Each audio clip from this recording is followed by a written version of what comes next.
السلام علیکم ورحمۃ اللہ وبرکاتہ نحمده ونصلی علی رسولہ الکریم اما بعد۔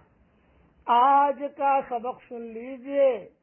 آج کے سبق کی سرخی ہے نیک لوگوں سے دوستی کیجئے، پارٹ نمبر 98۔ سلسلہ وار قصہ چل رہا تھا حضرت عبداللہ ابن مبارک رحمۃ اللہ علیہ کا۔ حضرت عبداللہ ابن مبارک رحمۃ اللہ علیہ کو جہاں اللہ نے علم دیا تھا، مال بھی دیا تھا اور حکمت بھی دی تھی، اور اللہ تعالیٰ نے بصیرت بھی دی تھی، معرفت بھی دی تھی، زہد کا لباس بھی پہنے ہوئے تھے، اللہ کی محبت کا سرما بھی لگائے ہوئے تھے، تقوی کا لباس بھی پہنے ہوئے تھے اور صحت کا لباس بھی پہنے ہوئے تھے، اور اللہ تعالیٰ نے حلال مال و منال کے دروازے بھی خوب کشادہ کر رکھے تھے۔ اس لیے وہ بڑے بڑے ان کے سامنے معاملات آتے تھے، وہ ایک دم بہت آسان کر کے اسے حل کر دیتے تھے۔ ایک نصیحت سن لیجئے، چابی سے کھلا تالا بار بار کام آتا ہے، مگر ہتھوڑی سے کھلا تالا دوبارہ کام نہیں آتا۔ اسی طرح رشتوں کے تالے غصے کے ہتھوڑے سے نہیں بلکہ محبت کی چابی سے کھولیے۔ یہ نصیحت پر میں اگلا قصہ سنا رہا ہوں حضرت عبداللہ بن مبارک رحمۃ اللہ علیہ کا۔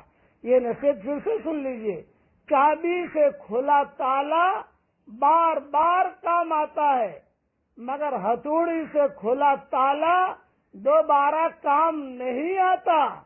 اس طرح رشتوں کے تالے غصے کے ہتھوڑے سے نہیں بلکہ محبت کی چابی سے کھولیں۔ یہ حکمت اللہ تعالیٰ نے حضرت عبداللہ بن مبارک رحمۃ اللہ علیہ کو دی تھی۔ کتابوں میں لکھا ہے کہ بہت بڑا مجمع ہوتا تھا، میاں بیوی کا معاملہ لے کر آتے تھے، اسی طریقے سے بھائی بھائی کا معاملہ لے کر آتے تھے ان کے پاس، اسی طریقے سے تو حضرت عبداللہ بن مبارک رحمۃ اللہ علیہ برسوں نہیں لگاتے تھے فیصلے کے لیے، بہت محبتوں سے سب سے پہلے حدیث بیان کرتے، بھئی تم آئے ہو ایک حدیث سن لو، یہ حدیث آپ لوگ بھی یاد رکھیں، ہم سب یاد رکھیں۔ انا زعیم ببیت فی ربد الجنہ لمن ترک المراء ولو کان محقا وببیت فی وسط الجنہ لمن ترک الكذب ولو كان مازحا وببيت في اعلى الجنة لمن حسن خلقه او كما قال عليه الصلاة والسلام۔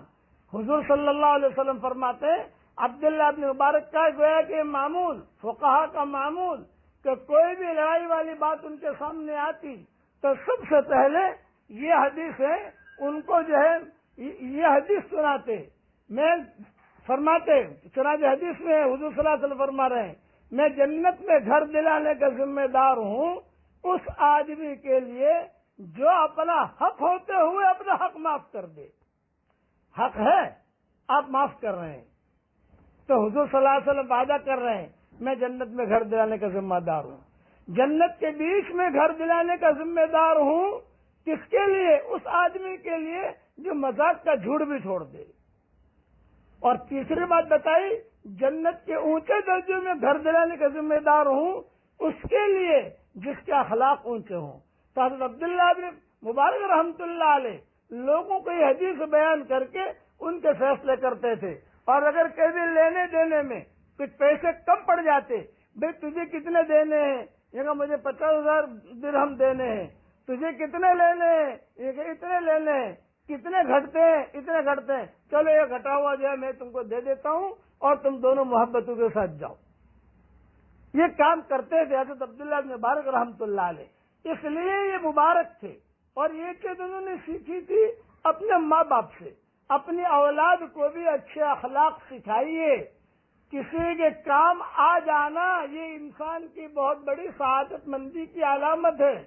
حضور صلی اللہ علیہ وسلم فرماتے ہیں واللہ فی عون العبد ما کان العبد فی عون اخیہ، اللہ اپنے اس بندے کی مدد میں ہوتا ہے جو بندہ اپنے کسی بھائی کی مدد میں ہوتا ہے۔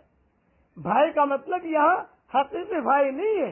حقیقی بھائی تو ہے ہی جو بھی مسلمان بھائی ہو، آپ جس طریقے سے مدد کرنا چاہتے ہو مدد کر سکتے ہو، مدد کیجیے زبان سے، جان سے، مال سے، تو اللہ تعالیٰ آپ کی مدد کرے گا. یہ گر عبداللہ ابن مبارک رحمۃ اللہ علیہ سیکھ چکے تھے، اور یہ چیزیں نیک لوگوں سے دوستی کرنے کے بعد ہی ملتی ہیں، ویسے نہیں ملتی. اچھا دوست بنائیے، نیک لوگوں سے دوستی کر لیجئے. یہ میرا سبق یاد رکھیے، انشاءاللہ بہت فائدہ ہوگا. اب میرے ساتھ پڑھ لیجئے. ربنا آتنا فی الدنیا حسنہ وفی الآخرۃ حسنہ وقنا عذاب النار. حضرت محمد صلی اللہ علیہ وسلم یہ قرآنی دعا بہت پڑھتے تھے. اٹھتے بیٹھتے اس دعا کے پڑھنے کا اہتمام کیجیے. اللہ تعالیٰ یہ دعا ہم سب کے لیے قبول فرمائے. آمین. وآخر دعوانا ان الحمد للہ رب العالمین.